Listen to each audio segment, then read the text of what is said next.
So, hi everyone, and welcome to another episode of This Is Your Fund Manager speaking. We have had fund managers, we have had product heads, we have had CEOs on our episodes before, but we have actually not had anyone from the quantitative research team from any fund house ever. So we decided, let's change things up a little bit. We have talked about macro in the past, we have talked about businesses in the past, but today we are also going to change that a little bit and talk about one specific fund. So today with us we have Prateek Nigutkar. Thank you so much, Prateek, for joining in.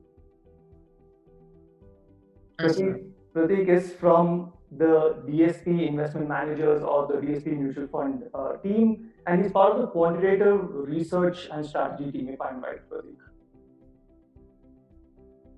Yeah. Right? So you are the brains behind the DSP Quant Fund. Can I put it that way? Is it fair to say so? Yes. So So DSP it's Quant, a team. It's a team, and I'm part of the quantitative team. right? Which is why I pulled, And so which is why I we've been roped you in today. Yeah. sorry. No, Come no. again. So I was just saying, which is why I roped you in today because there's no one better to explain the DSP Quant Fund other than you, Sure. right? Sure. Um, so Sure. for the people who are uninitiated, the DSP Quant Fund is the first rules-based mutual fund from the DSP stable, and probably one of the very few that is still existing in the mutual fund space in India. There are probably a handful of AMCs which have it, but DSP was probably one of the first ones to go out there and launch it and talk quite a bit about it. You even have a separate micro page on your website which tries to be as transparent as possible, right? And I remember when you were launching it, and I got access to the material which you were putting out there to kind of tell people, listen, this is our process, this is how transparent we are.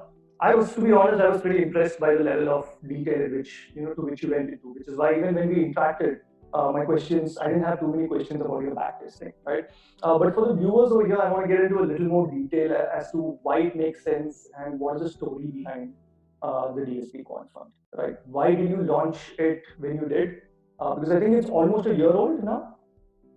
Yeah. So we'll be 1 year on the 10th of June. So we went live on the 10th of June 2019. So we're about 20 days shy of 1 year. So I won't put you on the spot and ask you too much about the performance, but obviously the strategy is what leads to the performance of the fund, right? So let's get right into it, Prateek. What exactly is the DSP Quant Fund and what makes it different? Sure. So thanks for having me, Nitin. So the fund essentially is nothing but it tries to convert sound investing principles into a well-defined process. So we define the entire process into three parts, which is elimination. The set of companies to start off with the universe and sort of start eliminating companies that display characteristics that one should never have in terms of portfolio when they look for portfolio building. Mm-hmm. We do this via an elaborate process that entails measures around leverage, measures around stock volatility, ownership, as well as quality of reported earnings, which we call as our forensic model. The second bit is so once you eliminate, when you start off with BSE 200 companies, this way you get rid of about 100 companies which we feel are non-investable. Right. Then we are left with a investable universe of about 100 companies. Right. This then take through selection, which is essentially, uh, ranking companies on measures of quality, growth, as well as value.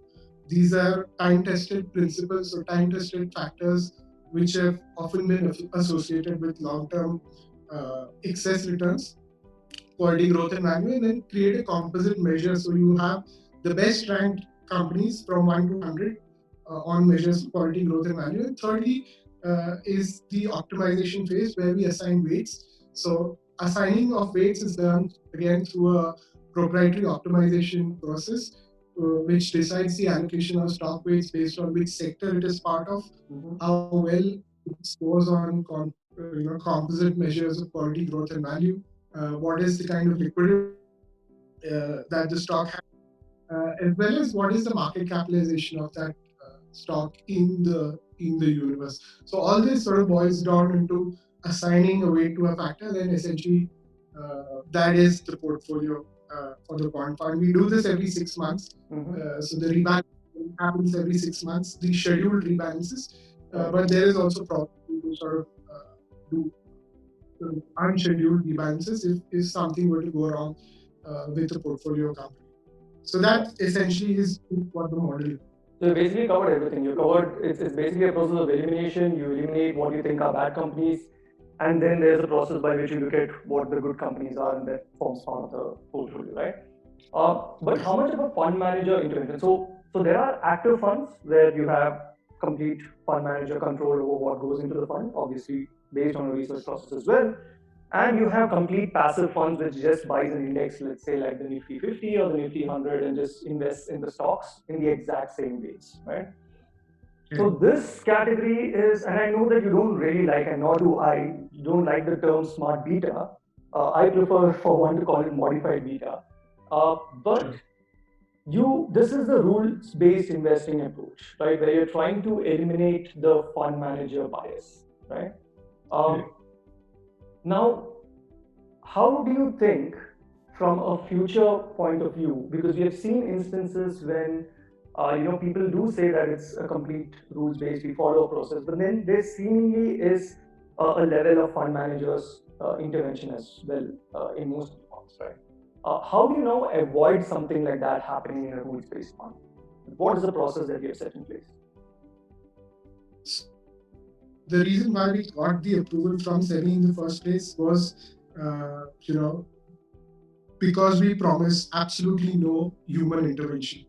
So we go absolutely by the book, go exactly what the model is to say, and then whatever the model decides. So if the model assigns, let's say, 5.1% to a company after the optimization phase, I cannot change that through my discretion and make it 5.2%. So I will be absolutely true to the model.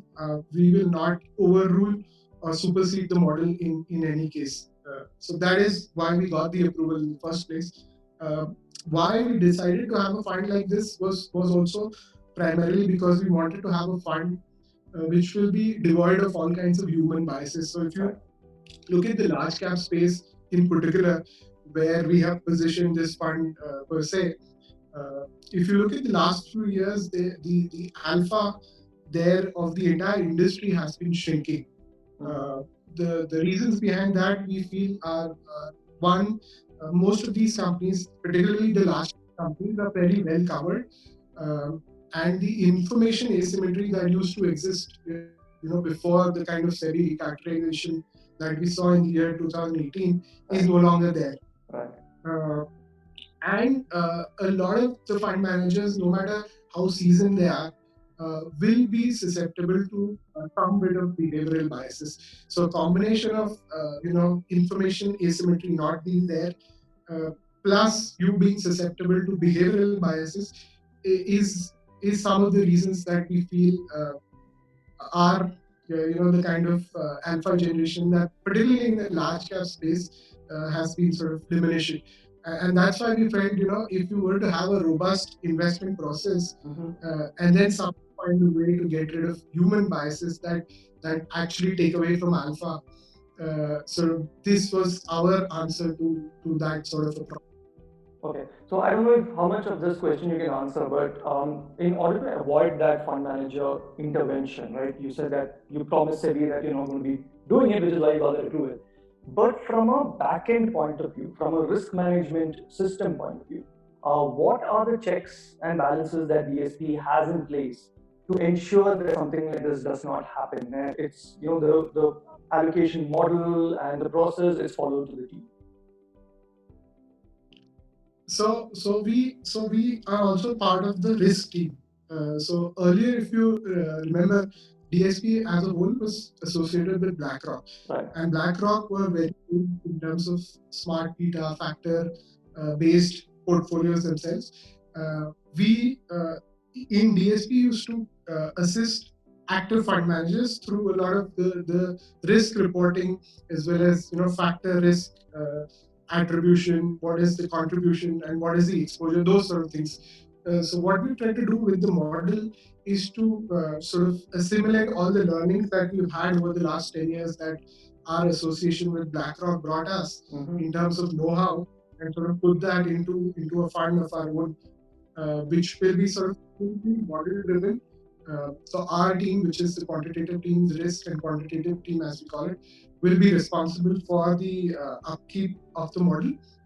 What we do is actually, run the model, and that the portfolio weights are then sort of provided to a passive investment team, which is also something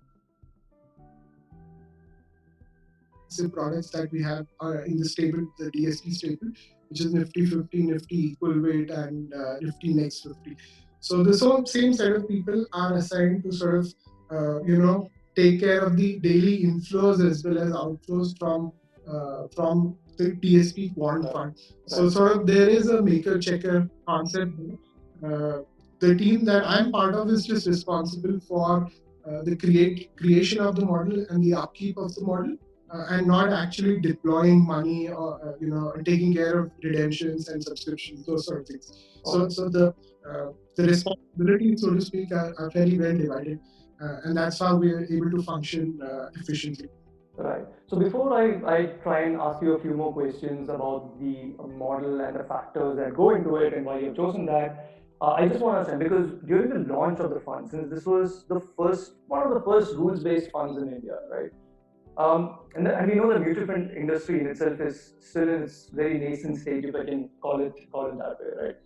What was the feedback from people, or what was going through their heads when you approached them to speak about a rules-based investment fund? Because everyone's heard of active and everyone's heard of passive, right? Now you've put another overlay over it, and you've said, "Listen, there's a rule. We have put in an effort. It's not just going to blindly follow an index, right?" So, what was the feedback that you generally hear from people? So the feedback actually was surprisingly positive.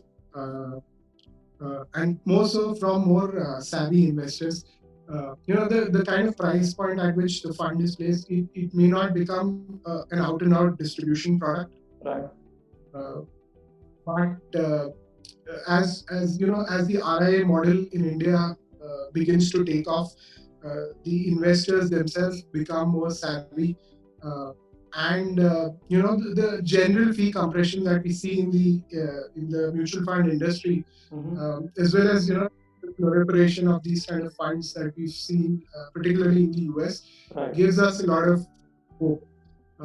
So in terms of savvy investors, they were certainly very excited. A lot of the single family offices, for instance, showed a lot of intrigue. Some of them we've been able to convert in the 1 year that we've been live. So all in all, it was, but a lot again remains to be done, because it is sort of a concept that, as you said, is fairly new in India. The market kind of product, given the price point, is sort of still very niche. But again, we believe that being the first movers in this space, and the fact that we've been able to reach out to a lot of family offices, particularly savvy investors, pension funds again. So as they become a larger pool of the entire investable corpus, I think funds like these are for explosive growth. Right. So so I think you mentioned about the US as well, and I've written this piece in Forbes close to a year ago about active fund management, primarily focusing on the large cap space, and about passive and about rules based investing as well. And one of the things that I mentioned in that is that India very quickly jumped to the use of mobile phones. We skipped a few in between, and we jumped quickly to the use of mobile phones. Do you think that there could be a jump from active fund management? So in the US, what has happened is it's active fund management, passive, and then the boom of quant-based investing, right, or smart beta investing. Do you think India is going to, in a way, skip the passive funds altogether and move into smart beta kind of funds? Is that something that you see?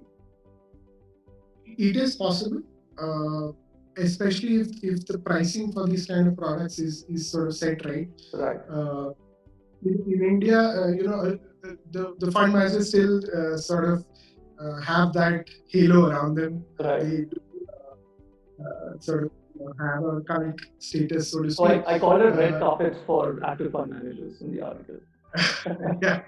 So and some of them have been able to generate excess returns over their stated benchmark over the last several years, and some of them haven't. I'm sure a lot of your listeners or people who subscribe to your videos have seen this PIVA. And again, coming to the point that particularly in the large cap space, alpha has been diminishing to a point that it is almost not there in the last 3 years. Uh, if if quant funds in general or rule based in general were to do a better job in the large cap space in particular, where the information asymmetry is not as much as it is in the small cap and the mid cap space, where you were to deploy a lot of resources researching about small cap companies, researching about the management, there is a significant informational advantage that a fund manager has. In the large cap space, that is not really the case. So if more and more AMCs are able to design products which are investor friendly, they have been well thought. I don't see a reason why India can sort of skip from, because the investor in India is still sort of one which seeks excess returns over the benchmark, and is also very conscious of the kind of fee that one is paying for it. So I don't see a reason why, before passive takes off in a big way, rule-based or quant-based funds, or factor-based funds can see a massive influx in terms of AUM in India. Fair enough. So let me, catch on to the point that you mentioned in terms of information asymmetry, right, and large caps over mid caps.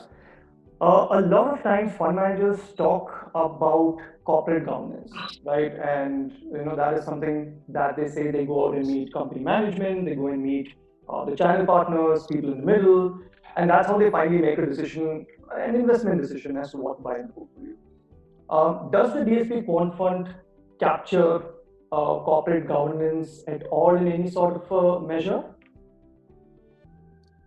We do. So as I mentioned, we look at quality of corporate, reported earnings. So that is one of our, part of the elimination process, so to speak. So for better or worse, active fund managers have access to promoters and management, while some of the good ones will be able to decipher what the management is saying is true or not, while others may get influenced and make things worse. We on the quant side have to rely completely on the reported numbers. So for that, what we've done is build a comprehensive in-house quantitative model again for assessing the quality of corporate governance for each company. So essentially, if I were to sum it up quickly, what the corporate governance model or the forensics model that we have entails, we look at things like management actions, for instance.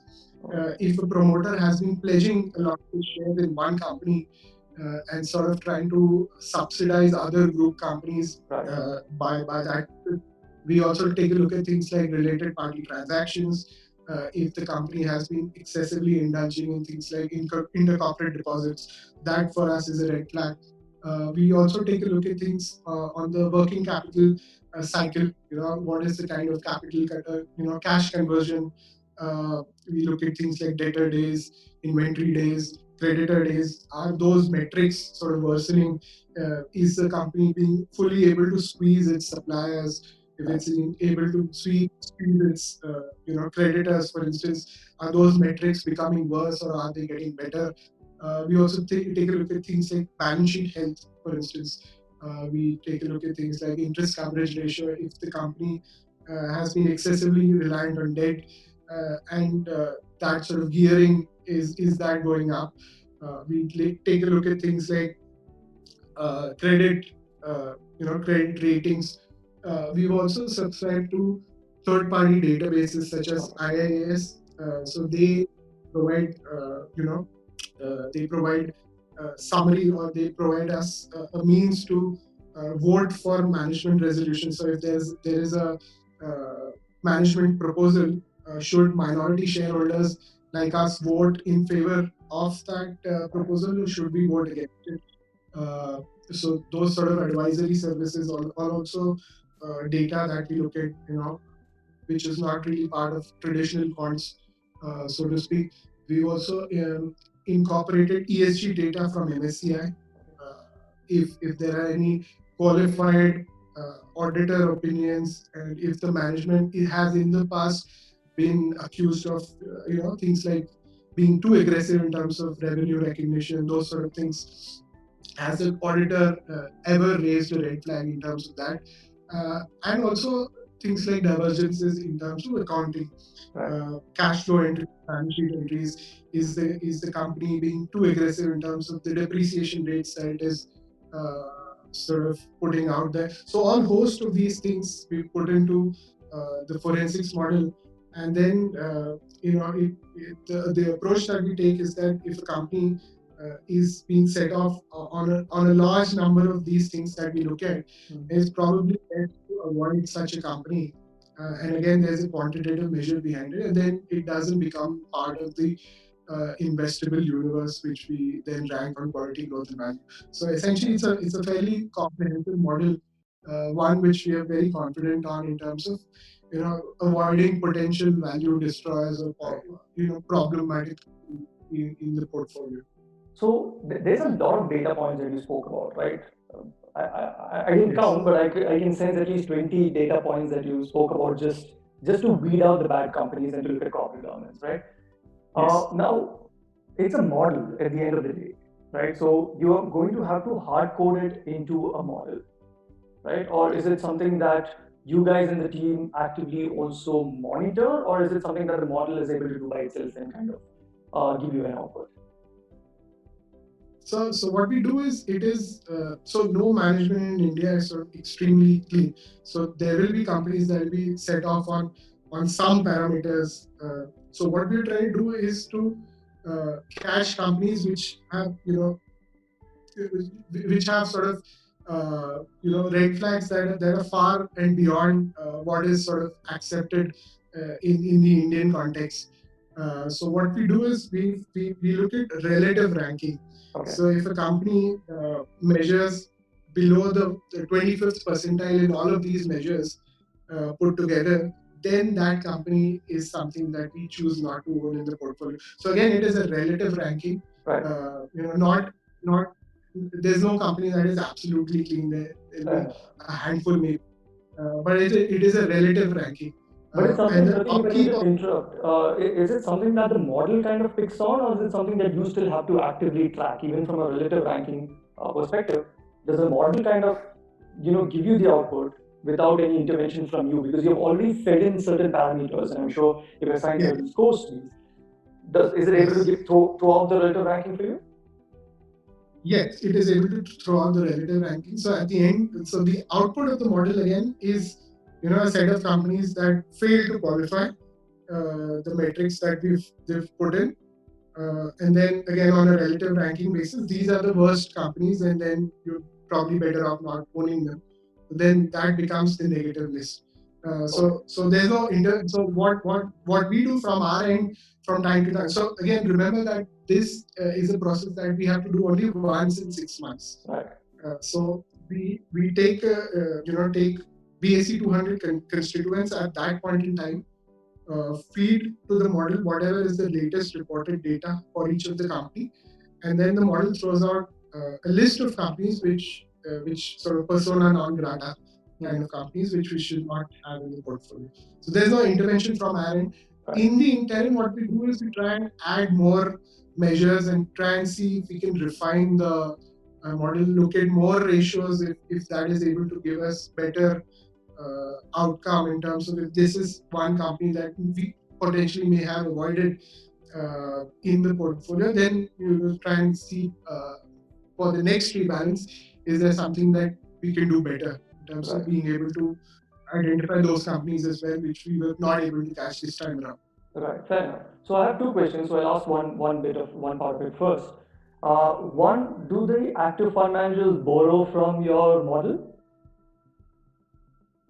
As I said, we are also part of the risk team. Right. So whatever is the output that we have for the quant fund in terms of the forensics model, we also do share it with both the equity team and the credit team. While it is on their discretion, they may still choose to have the companies that the model would want us to best avoid. But I'm sure there are reasons why they would want to own this company, or they want to do it on a tactical basis. Right. Even though they're aware of the kind of risk involved. But Right. as so we wear two hats, both. For the quant fund we wear the hats of the fund manager, Yeah. and for the rest of the active funds we also wear the hats of you know uh, risk management, Right. which any output that we have here, which is worth sharing, we do that with both the equity team and the and the fixed income team within Fair enough. DSP. Fair enough. Okay. So the other question that I had in relation to what you said was, you said in the mean, since it's kind of rebalanced on a semi-annual basis, you're also constantly trying to see how to make the model better, right? Yes. Now, when you filed for this fund with SEBI, did you have to list out the entire process in terms of the filing, saying these are the exact parameters that we're going to follow?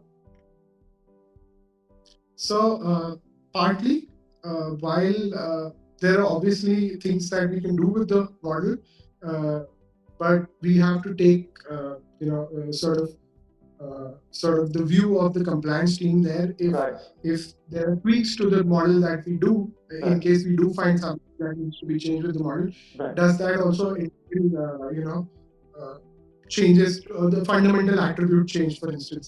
So there have been things that we've put down in the SID, which we've said we will not change.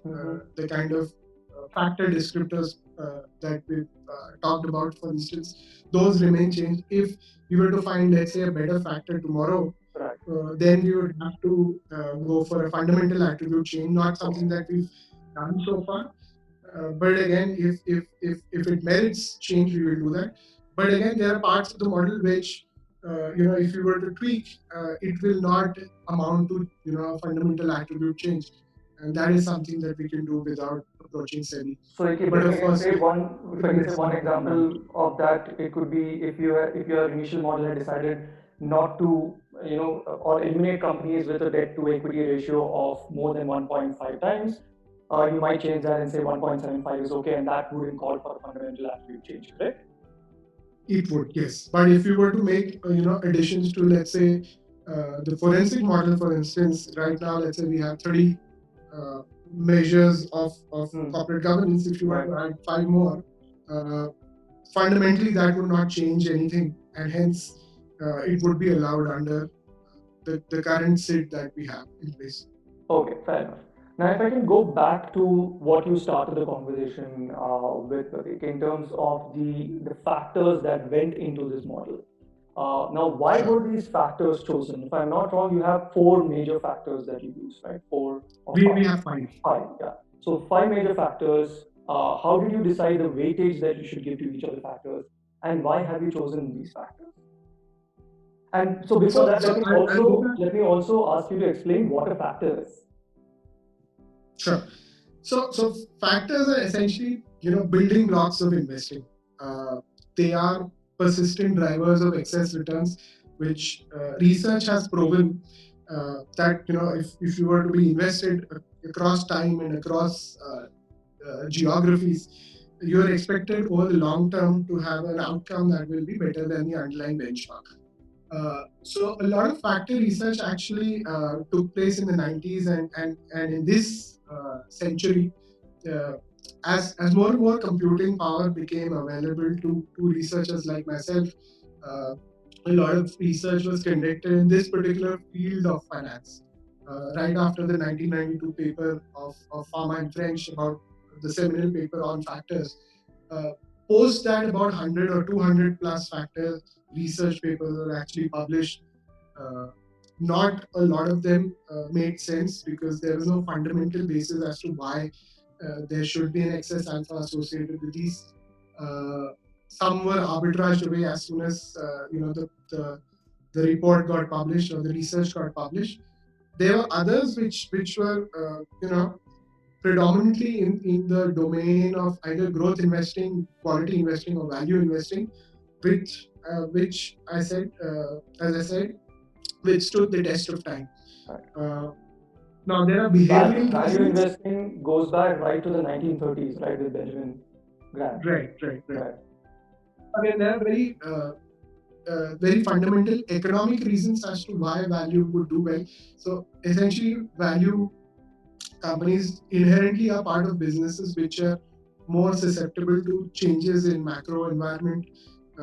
They're inherently a value investor would require to be compensated for the kind of risk that he's taking. For instance, cyclical companies, which if the economy were to get worse from here, like the times that we've seen right now, value companies are expected to do poorly because of the cyclical nature of the businesses that they're in. Other factors that have again been around for a while are quality and growth. The reasons why there is an excess alpha associated with or excess return associated with such companies are more behavioral in nature. So growth, for instance, they're part of a sector which has structural tailwinds or some regulatory changes that have occurred in the sector, which has meant that companies within that sector have been growing quickly, or it could be a company within a sector which is sort of a player which is acquiring more and more market share from the incumbent. And there's a tendency from the buy side community to be very excited of these fast growing stocks, and you end up paying much more than you should for these set of companies. Now we have to be very careful with these growth companies because a lot of the value that you see today uh, is actually coming from cash flows that are far out in the future. Right. And so people are expecting that trend to continue and they're willing to pay a higher price, right? So exactly. So it's all well until the party is going on. Yeah. But as in the last 2-3 months, it is the growth companies that have collapsed the most. There is no visibility, so to speak, on earnings now with whatever has happened to demand. Right. Quality again is it's very behavioral. These are companies which have a halo around them. These are typically companies that are perceived to be well run and part of businesses which are either things like tobacco, for instance, which are very you can't for somebody who's addicted can't stay without it, or part of FMCG companies, which again are basic necessities. So when everything else is falling apart, these are again the companies which you have some semblance of earnings visibility, and sort of investors flock to these companies in times of distress. Again, something that we've seen. So quality companies in the last 3-4 months in the market turmoil that we've seen have significantly outperformed the underlying benchmark. So again, behavioral and economic reasons are the reasons why factors, so to speak, do well. What we did for the quant fund was we tested actually 15 of these factors, again broadly under quality, growth, and value. 15 descriptors, and we overweighted or we created portfolios that overweighted companies based on these 15 factors. So 15 different portfolios we created, and the in sample period, what we saw was some of them did well, some of them didn't do. So out of those 15, we narrowed them down to about 5 factors which we use in the quant fund. There's a scientific sort of basis as to why we chose 5 and not 4, and why not 6. Why we chose 5 was they have to either represent quality, growth, and value, and in 5 all of them have to be there. And the factors that we've chosen have to have very little correlation with each other, because otherwise we essentially have the same kind of companies. So the idea was to maximize diversification, have factors which are least correlated to each other, while also entail merits of quality investing, growth investing, and value investing in the model. So that's how we chose these 5 factors. All of them are equally for now, but then we're working on a variant where we see if based on a macro model, for instance, or some sort of tactical signals, quantitative signals, if there is a way to sort of dynamically assign weights to these factors and not have them equal weighted. So again, that is work that we're doing in the background. For now, they are equally weighted, 5 factors, 20% each. Okay, fair enough. You've also mentioned, I think, on the micro website that you have and in your presentations that the fund in its backtesting period or the in sample period, you have Yeah. underperformed the benchmark of the BSE 200 4 times out of Right. 14 times, right? Right. Now the question that I have is, what do you think, or when is the period when the DSP quant fund or a quant fund which is built up of such factors has the potential to one outperform a benchmark, what kind of market environment, and two, on the reverse, on the other side, on the flip side, when do you think this kind of a strategy is likely to underperform the broader index? Yeah. Thanks. So what we do here in the model is that it is a multi-factor model. So you have elements of quality, growth, and value. The problem with single factor products that are out there is that even though over the entire period of the business cycle, quality is expected to do, growth and value both are expected to do well, they will not do well across the entire business cycle. Right? You will have periods where they'll do well, periods where they'll not do well. The reason why we went for a multi-factor approach is that it sort of lends an all-weather flavor to the strategy, because if you have rip-roaring markets, for instance, where operating leverage kicks in, value companies do very well, and because you have value, you will tend to do okay. In times when the market is very wary and very risk averse, because you have a quality defensive-ish orientation to the fund, you're expected to do better. You're expected to sort of protect the downside and outperform on the way down, which the fund has been able to do.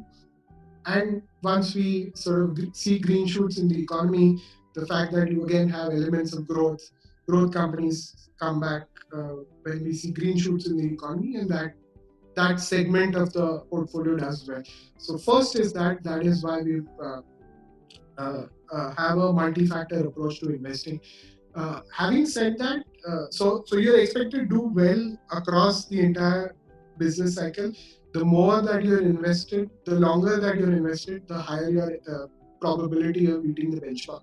Now, having said that, there will be few times when the market either is way too bullish and sort of the prices run far ahead of the underlying fundamentals. And the fact that the model itself is rooted very much in fundamental reasons as to why you should be owning them. There are times when the model is not able to sort of keep pace with the underlying benchmark. So what we saw in the backtesting period again was years like 2007, where you have the commodity super cycle, and India was in the midst of an infra boom. The more leverage that companies were taking on, the higher were being rewarded in terms of market multiples or PE multiples. Companies like L&T, for instance, were trading at ridiculous valuations. The kind of growth rates that were built in the price back then meant that they would be as big as India's GDP in a few years' time. So obviously that was not sustainable, and we had 2008 after that, and everything sort of normalized a little bit. There are times when 2014, for instance, where nothing on the ground actually changed, but a change in political dispensation meant that mid cap small stocks, in particular small caps, mid caps, but also large caps to some extent, ran up 50, 60, 70% in a span of 3-4 weeks. And that sort of meant that a model which is again anchored to fundamentals would underperform, while the companies in the model also went up, but not as much as companies, not part of the model, which part of the benchmark, and hence it trailed. It could also underperform when there is a sudden shift in regulatory environment or regulatory announcements are made. So if you were to go back to, let's say, October of 2017, when the then finance minister, Mr. Jaitley, came on TV, and announced a very massive PSU recapitalization program. If you remember, on that very day, large caps such as Punjab National Bank, Bank of Baroda, SBI, all these companies went up about 35-40%. Right. Uh, and since the fact that the model consciously chose not to own these companies in the portfolio, for that period of like about a week or so, the model underperformed the underlying benchmark because the benchmark had significant weights in these PSU companies. Right. Now, from then, the PSU companies again have corrected about 80-90%. And we've sort of benefited from that. But if there's a sudden shift in terms of the regulatory regime, which is not yet built into reported earnings, those are places where you would expect the model to trail a little bit on the benchmark. But of course, over the long term, these are very short-term phenomenon. Over the long term, what matters is reported earnings. And if there is something that is very structural that has happened to these companies, eventually it will show up in reported numbers, and that is when the model will be able to pick up these companies for which the world has actually changed for the better. Right.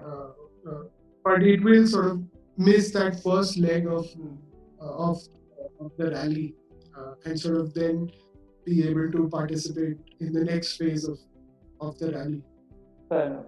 So Pratik, I know I've taken a lot of your time, and I'll try and end with a couple of questions. I can keep talking about this for a longer time, but in the interest of everything else, let me try and end with a couple of questions. Right? Do you think the DSP Quant Fund, where does it fit in someone's portfolio? Is it a core part of someone's portfolio because it's not active, which everyone is used to, nor is it passive, where you can just maybe let it run on autopilot, right? So and it requires, like you've said a lot of things, you've explained a lot about the factors and everything else and the rationale behind creating this fund, and it's not easy for people to kind of understand a lot of it, right? It's a lot of intricate financial details that go into it. So is this a fund for everyone, or is it something that is you think is still a very selective, should form a very selective part of one's portfolio? So in fact, what I'll say is that it should be part of everyone's portfolio. At least my money and my team's money, and a lot of the employees at DSP are invested heavily in the quant fund. So what I'll say is that the good part about the model or the fund is that you exactly know what you're getting into. So if a company is part of the portfolio, you know exactly why it is there, and some company or some sector is absent, you exactly know why it is not there. You also know which are the kind of environments in which the fund is expected to not perform, as well as perform better in other times. So transparency is one factor which is sort of if an investor values that, certainly something that some investors can look at. In terms of part of the portfolio, it can very well be part of the core holding of the equity portion of your portfolio, which is predominantly large cap with a dash of mid caps in it. Stable companies, cash generating companies. Uh, as I said, a lot of pension funds and family offices, clients of family offices have invested here. So the good part is because apart from the expenses, you know exactly what you're getting into. These are companies where you will not lose your sleep over in terms of if something were to go wrong because of the kind of robust forensic models and things that we've built in. And also sort of look for alpha because you're not resigned to the fact that you can't generate alpha. So it is for those investors who are looking to beat the benchmark with modest fee, large cap orientation, dash of mid caps, and companies which are not expected to be no longer be around, in 6 months time. These are very, well run companies, great franchises. Uh, the tactical part of the portfolio can again be deployed in any other active fund by investors, fund managers where investors are sort of comfortable with the kind of approach that the fund manager may take. But this can be part of your core holding. Uh, Again, good part is you know what you're getting into. even if you're aware of a fund manager style, you'll never be sure exactly, if the time for that factor, that style is there to outperform the benchmark. You'll never be sure exactly how he or she is positioned. With this kind of fund, you're exactly sure as to what you're buying into. Fair So enough. it can certainly be part of your core holding. Fair enough. And the last question, Prateek, what else are you working on at DSP from a quant perspective? Anything that you can reveal at the moment? So again, at DSP, we've always been at the forefront of product innovation. In 2014, we were the first ones to launch a category 3 AIF, sort of the hedge fund. In 2017, we launched the Nifty Equal Weight, and now in 2019, we were again one of the first ones to launch the quant fund. Uh, as I said, I mean, we always looking for good innovative products. We're always at the cutting edge of whatever is best for investors, and seek to come up with products like these. Uh, we're always involved in sort of enhancing the existing fund, the existing quant fund that we have. Uh, and of course, I mean, we're always working on other potentially exciting products that the investors might be interested in. So that is always in the works. Apart from being involved in enhancing the existing suite of products that we have. Fair enough. So definitely would be more products from the quantitative team going forward So from I guess we just have to stay excited and wait for it to come out. Wait for them to come out, Absolutely. not wait for it to come out. So thank you so much, Pratik, for agreeing to do this with us. I think this is the first time you are also doing a recording like this. Yes.